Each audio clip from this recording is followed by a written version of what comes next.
everybody, welcome into this Adobe Lightroom tutorial. I'm Nathaniel Dodson from tutvid.com. Today we're going to talk about the really incredible power of lens correction and the guided upright tool in Adobe Lightroom. Now, if you do enjoy this tutorial, make sure you subscribe to this channel using that little red button down there. And if you really love this tutorial and you're looking to support the channel, well, pick up a copy of my Photoshop course. It's all about how to retouch images. There'll be a link that appears up there, but there's also a link down in the bio. This channel is funded entirely by viewers just like you. So thank you so much for your support. And without further ado, let's jump into this video and check this out.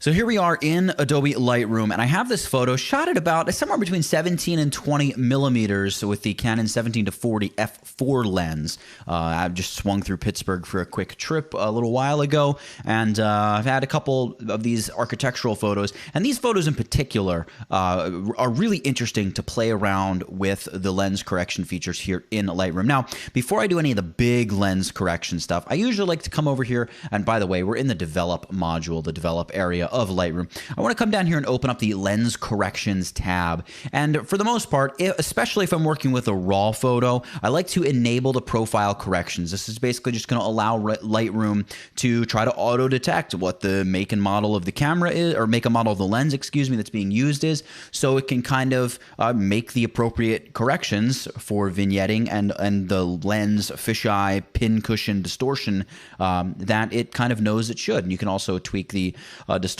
amount just kind of by playing around with a slider. I'm going to leave it as it is.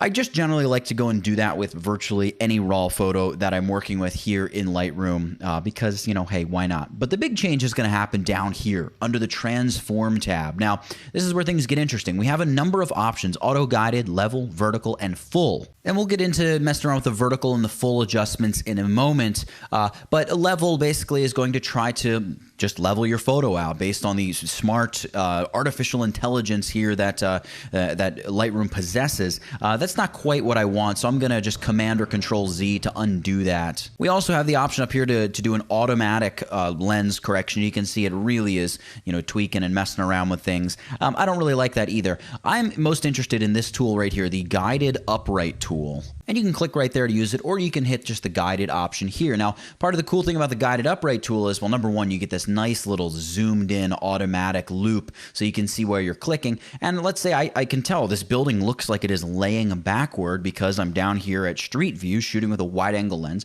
So the image looks like it's almost laying back. Well, this will actually help us correct it. So let's just say, all right, we're going to click and hold here at the top part of the building, and I'm going to drag all the way down along what would be the same here, the same sort of rib that runs along the front of the building. I'm just going to try to line it up as best I can with that.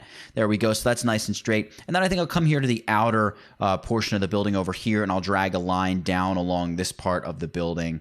So something kind of just like that. And I can see I get this really extreme change. In fact, if you've looked around at a lot of architectural photography portfolios, you're going to see this kind of effect where it almost looks like the top of the building is being like splayed outward and the bottom is almost being pinched inward. And this is what it is. It's this kind of correction taking place for the fact that the photographer was down very low and was shooting upward with a wider angle lens. You're trying to correct that. But good for us, we have some additional transform options here: vertical, horizontal. Now these are going to do things like, hey, maybe I don't want the photo to look like it's laying back as much, so we'll straighten it even more. Now that's probably a bad idea because the guided upright does give us perfectly straight up and down lines. But something that could help us here is this aspect option. And aspect, what that's going to do is it's going to either make our photo taller and skinnier, or kind of like shorter and fatter, or shorter and wider. And that is what you can use. If you widen the photo a little bit, you can kind of combat that really bizarrely elongated, spreading out look, as you can see it's doing here. It's still not perfect, but it does a lot to help. And then scaling is what we can use, or you can choose to constrain crop, which will basically crop in to get rid of all these white areas. But you can just use scale and kind of scale in to get rid of some of that stuff. And you could take it into Photoshop and try doing some content-aware fill. Now, obviously here you can see the edge of, I think there was some kind of filter I was using that day. I don't really remember. But there's a lot of work that would have to go on there. But instead of constraining the crop here, what I would normally do is come to the actual crop tool, use that, and we can just constrain our crop this way. And here I'm just going to right click and uncheck constrain aspect ratio because we want to just kind of do like a total freeform crop here. And you can see we can crop away all that white stuff, and we get, an image that's not at any kind of like, oh, that's a recognizable aspect ratio 16:9 or 4:3 or whatever. But we have a photo that has been corrected in terms of those lines on the building are straight. Now, you might not like it. You might want to go back into the transform tool and say, I really need to just kind of shorten and widen that even more. Or maybe I want to take the vertical and I want to just mess with it a little bit and try to straighten it kind of to the point where it looks good to my eye. And obviously you can do whatever you like. Do it looks good, but use these tools, and the guided upright is a really nice way to attack an image, specifically like this where you have a lot of vertical lines. And by the way, you can use horizontal lines as well on the guided upright tool.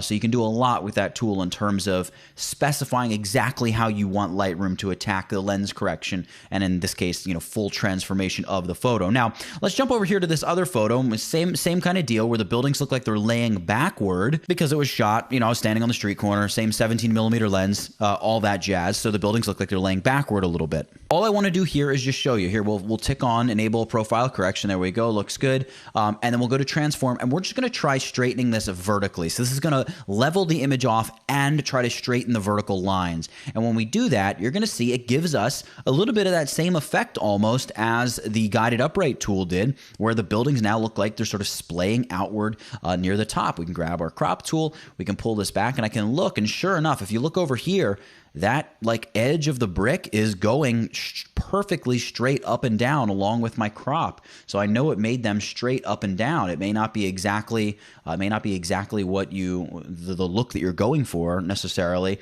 but those are straight up and down, and we can use our aspect again to just kind of like, make it a little bit wider or do whatever correction we feel like needs to be made. In this case, I'll just tick on constrain crop, and you can see it just knocks away that extra junk. So that's one way you can work with vertical, and it's really cool to kind of play around with that. Now, one thing I do want to show you here is with the full option over here, if I just undo this a few times and get rid of the transform feature that I applied to this, like so, and then I come over and just choose full, and this would be the same as using like the guided upright tool and select a couple vertical lines and then select the horizontal line. If I use full, what Lightroom's going to do is it's going to try to kind of straighten the image out. I'm going to undo that.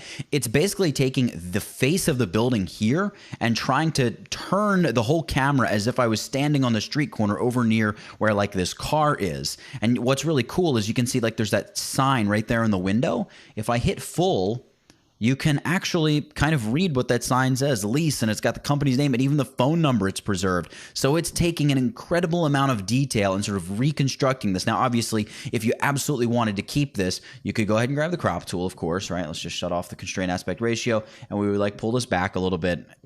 And we pull this up, right? And maybe this is the photo and you're like, whoa, this is exactly what I need. This has saved my butt. But obviously this big street sign is in the way, and Lightroom's not smart enough to know that that really shouldn't be moving with everything else. So you would have to do a serious clone job in Photoshop to clean that up. But it really is remarkably incredible that it will take that entire facade and rotate it into the camera. There's a lot you can do in terms of straightening out shots, buildings, signs. Maybe you want to straighten out a sign. There's a lot you can do. And like I said, you can just use the guided upright tool if you want to go like vertical line, and then just draw a horizontal line across that face, and it would turn the whole image into the camera as well. So just something to think about. If you're looking at a photo and something's not quite exactly how you want it to be, you have the power to make massive changes just like that. So lastly, let's come over here to this shot, which is just some of the bridges in Pittsburgh, and we'll do the same thing, lens correction, just on a matter of principle at this point. But if we come under transform and we go for full here, you can see it actually does a really nice job of kind of turning the camera into this angular railing, right? So we can say full, and I'm just looking down here across the bottom. Whoops, I want to go ahead and hit full again. I accidentally undid that. And we'll make sure we constrain the crop as well. And when we do that, we're back to where we were. You can see here across the bottom, maybe it's not quite as straight as we want it to be. So you have your rotate options where you can go ahead and rotate the image. If that's not quite working, you might want to swing the horizontal view. So maybe I'll swing that. There we go. Maybe that's more like what I wanted. And we're pretty much good to go. We could adjust the vertical a little bit if it needs to be. You can adjust the aspect a little bit. In this case, I think the aspect is actually working pretty well for us. But the whole point is if I hit the little toggle on-off switch here, there's before, the image shot very obviously on an angle, not maybe in the quote unquote proper position, and you just rotate the entire photo so the railing is just running beautifully straight across the foreground of the frame, just by using the full option over here in the transform panel. So there's really an immense amount of stuff you can do here with the lens corrections in Lightroom. I really think you're going to enjoy it. Get in there and play around with it. There's so much you can do with so many of your photos. Portraits, landscape photos, urban stuff, really anything with geometric shapes, which is part of the reason I think urban stuff looks and works. I mean, or maybe I should say architectural stuff in general, urban and architectural in particular, you can do incredible things with here in the both the lens correction, but especially lens correction with the transform tab as well here in Adobe Lightroom. So guys, I really hope you've enjoyed it. Make sure you go ahead and subscribe to the channel if you haven't already. Thank you so much for checking out this video, for talking about lens correction and aspect ratio and even some cropping stuff, along with just the power of the guided upright tool here in Adobe Lightroom. That's it. Get it? Got it? Good. Nathaniel Dodson, tutvid.com. I'll catch you in the next one. And before you go, make sure you subscribe to my channel for more great tutorials every day. Also, buy my course. It helps us do what we do, and this channel is supported by viewers just like you. You can also just click the thumbnail and watch another video from this channel. See you next time, guys.